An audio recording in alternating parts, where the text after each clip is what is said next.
Hello students. तो आज के इस वीडियो में आपका पुनः स्वागत है। आज हम आपको समझाएंगे जो तीसरा खंड है इंपरेटिव सेंटेंस, और चौथा जो खंड आपका है, चौथा पॉइंट है जो ऑप्टेटिव सेंटेंस है।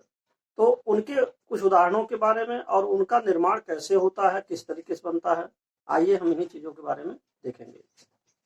तो सबसे पहले ये समझना है कि जो आपका इंपरेटिव सेंटेंस है, ये इंपरेटिव सेंटेंस कैसे बनता है, ये चीज समझना जरूरी है। इंपरेटिव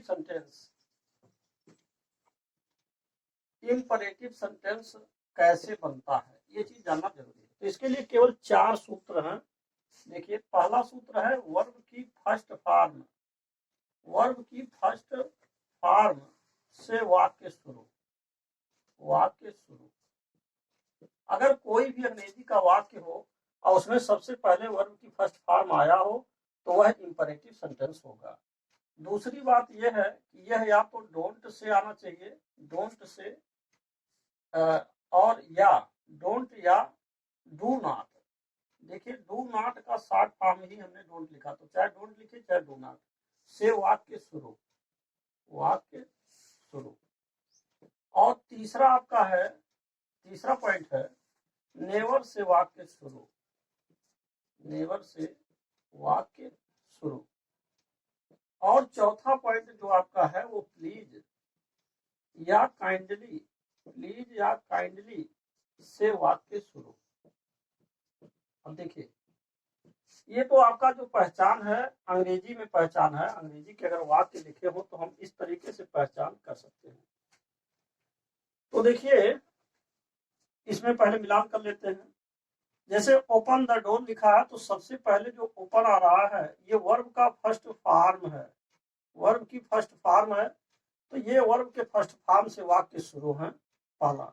दूसरा आप देख रहे हैं डोंट से शुरू है, तो चाहे डोंट से आए या डू नॉट, इसका डू नॉट का शॉर्ट फॉर्म डोंट है, तो अगर इससे वाक्य शुरू हो तो ये इंपरेटिव सेंटेंस होगा। तीसरी बात है कि यह नेवर से शुरू होना चाहिए। देखिए, यहाँ नेवर आया हुआ है तो नेवर से शुरू होना चाहिए। चौथा है प्लीज या काइंडली आना चाहिए, तो ये प्लीज से आपका शुरू है। तो ये चारों तरह के जो लक्षण आ रहे हैं ये आपका इंपरेटिव सेंटेंस के लक्षण आ रहे हैं, जैसा कि इसमें दिया गया है।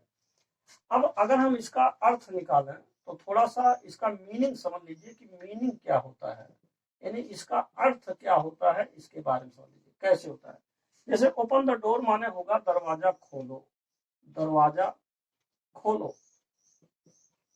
तो यहाँ पर एक चीज यह ध्यान देना है, दरवाजा खोलो यह जो है इसका हिंदी हुआ। और अगर डोंट ओपन द डोर लिखा है तो इसका अर्थ हो जाएगा कि दरवाजा, दरवाजा मत खोलो, मत खोलो। तो यहाँ पर देखिए जो मत आ रहा है, यहाँ जो डोंट है ना, तो डोंट का हिंदी में अर्थ मत हो जाएगा। यहाँ जो डोंट आ रहा है इसको हिंदी में अर्थ अगर निकालेंगे तो मत हो जाएगा। और नेवर टेल ए लाई, झूठ कभी भी मत बोलो। अब इसका तीसरे का अर्थ है झूठ कभी और भी मत बोलो। तो इसका अर्थ हो रहा है झूठ कभी भी मत बोलो। तो यहाँ पर जो आ रहा है ये कभी भी मत।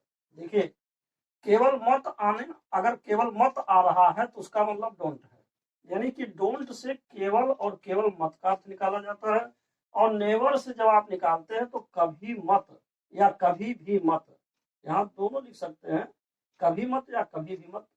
तो अगर कभी मत आता है, कभी मत आता है, तो आप जो है इसके लिए नेवर लिखेंगे।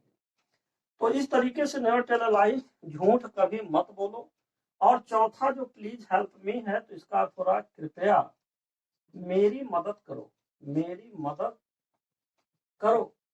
तो यहाँ पर आपने देखा कि प्लीज जो आया, कृपया जो आया, इसका मतलब हुआ कि यह जो है प्रार्थना किया जा रहा है, यानी प्लीज माने कृपया मेरी मदद करो। तो ये 4 लक्षणों से आपका इंपरेटिव सेंटेंस बनता है, जैसा कि हमने अंग्रेजी में बता दिया है, और इसका हिंदी में आपका अर्थ है।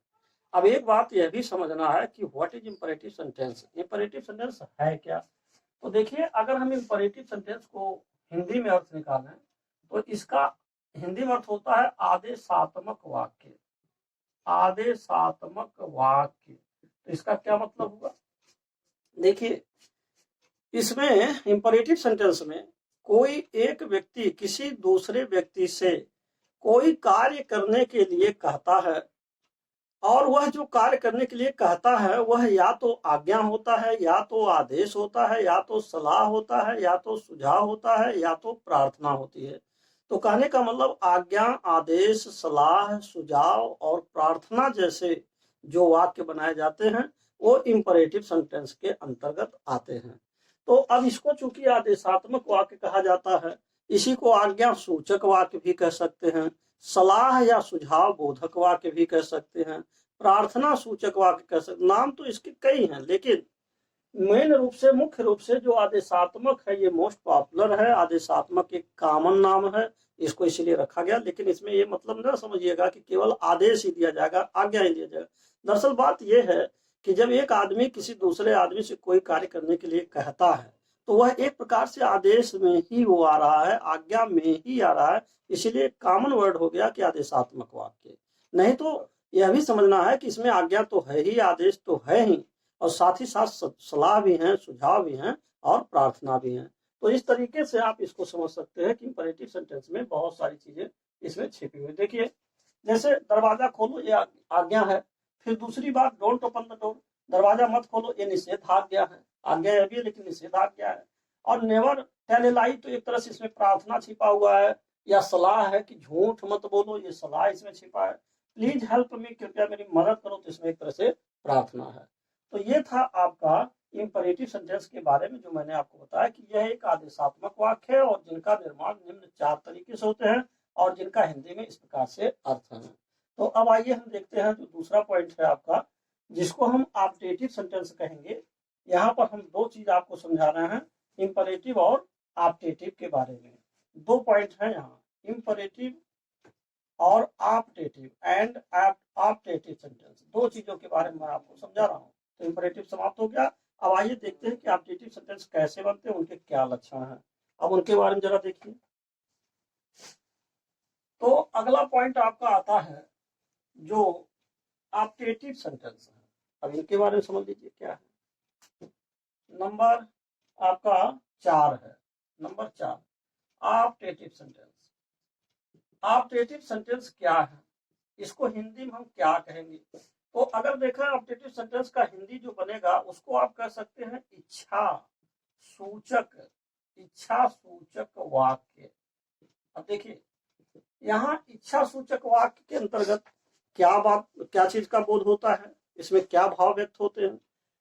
ऑप्टेटिव सेंटेंस के अंतर्गत मुख्य रूप से 3 बातें स्पष्ट होती हैं, 3 चीजों को कहा जाता है, जिसका नाम है आशीर्वाद, आशीर्वाद, और दूसरा या तो श्राप है, और तीसरा आप कह सकते हैं कोई कोई इच्छा, यानी कि कोई कोई विशेष, जिसको आप अंग्रेजी में ब्लेसिंग कह सकते हैं, ब्लेसिंग, अथवा श्राप को कर्स कह सकते हैं, और जो इच्छा है इसको आप विशेष कह सकते हैं।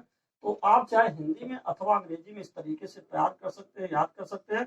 इसमें जो है 2 पॉइंट हैं कि अगर ब्लेसिंग यानी किसी को आशीर्वाद देना है, कर्स श्राप देना है, अथवा विशेष, तो ऐसी बातों को हम ऑप्टेटिव सेंटेंस में व्यक्त करते हैं। अब आइए देखते हैं कि ऑप्टेटिव सेंटेंस बनता कैसे है। तो देखिए, सबसे बड़ी बात यह है, इसके केवल 2 लक्षण हैं। अगर आपको ऑप्टेटिव सेंटेंस बनाना हो तो केवल और केवल 2 लक्षण है। पहला लक्षण है कि वाक्य के शुरू में, यानी कि मे का प्रयोग, मे का प्रयोग वाक्य में सबसे पहले, यानी कि सबसे पहले आपका पहले वाक्य के शुरू में, वाक्य के at the very beginning of the sentence you must write about me, यानी सबसे पहले आपको मे के बारे में लिखना होगा। मे सबसे पहले लिखा जाएगा, तभी आप आशीर्वाद दे सकते हैं, श्राप दे सकते हैं। तो ये आपका पहला पहचान। दूसरा पहचान यह है कि वाक्य के अंत में संबोधन का चिन्ह भी लगेगा। वाक्य के अंत में वाक्य के अंत में संबोधन का चिन्ह भी आपको लगाना है। तो आइए देखते हैं, मिलान करते हैं, ये लक्षण मिल रहा है नहीं मिल रहा है। देखिए, उदाहरण नंबर 2 में पहला मे यू लिव लॉन्ग, तो यहाँ मे सबसे पहले आया और अंत में संबोधन का चिन्ह आया। ये देखिए दो लक्षण है, पहले तो सबसे पहले में आना चाहिए और वाक्य के अंत में संबोधन के चिन्ह आने चाहिए, तो ये लक्षण यहाँ मिल रहा है, तो यह निश्चित रूप से आपका ऑप्टेटिव सेंटेंस है। दूसरी बात यहाँ देखिए में आ रहा है और अंत में क्या आ रहा है, संबोधन के चिन्ह आ रहे हैं। तो अब इसका हिंदी में अगर हम अर्थ निकालें, जैसे मान लीजिए मे यू लिव लॉन्ग, तो इसका अर्थ बनेगा आपकी उम्र लंबी हो, आपकी उम्र लंबी हो। तो अब देखिए ये क्या है, आपकी उम्र लंबी हो, तो यह एक तरह से आपका ब्लेसिंग है, यानी कि आशीर्वाद है। आपकी उम्र लंबी हो तो ये आपका ब्लेसिंग है, आशीर्वाद है। मे ही बी रूइंड, आप इसका अर्थ हो रहा है कि वह बर्बाद हो जाए, यानी कि वह बर्बाद हो जाए या उसका सत्यानाश हो, ऐसे भी कह सकते हैं, उसका सत्यानाश हो, सत्यानाश हो, अगर आप चाहें तो ऐसे भी कह सकते हैं। तो उसका सत्यानाश हो, यह क्या है, ये आपका कर्स है।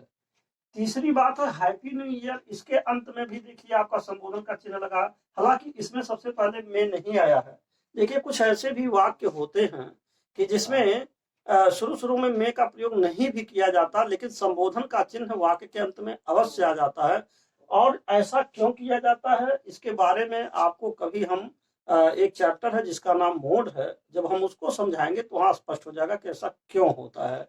दूसरी बात यह है कि वास्तव में यहाँ पर आपका डायरेक्ट में भी यूज हो सकता है। जैसे मान लीजिए अगर डी को हम देखा तो जैसे कहना चाहिए था कि मे गॉड, देखिए यहाँ कहना चाहिए था कि मे गॉड और ब्लेस और इसके बाद यू, कहना तो ये चाहिए था, लेकिन आजकल शॉर्ट में क्या बोला जा रहा है, डायरेक्ट मोड में सीधे सीधे कह रहे हैं God bless you, God bless you, ऐसे बोल दे रहे हैं। तो संबोधन का चिन्ह तो रहेगा, यह लक्षण मिल रहा है, और ये आवश्यक नहीं भी है कि में लगाएं, लेकिन हर जगह ऐसा नहीं है, कहीं कहीं पर डायरेक्ट मोड का प्रयोग भी कर दिया जाता है। तो अंग्रेजी में एक सिद्धांत है मोड के बारे में, और मोड निम्न मुख्य रूप से 4 प्रकार के होते हैं, कभी हम उसका भी एक वीडियो बना देंगे, आप उसे देख सकेंगे।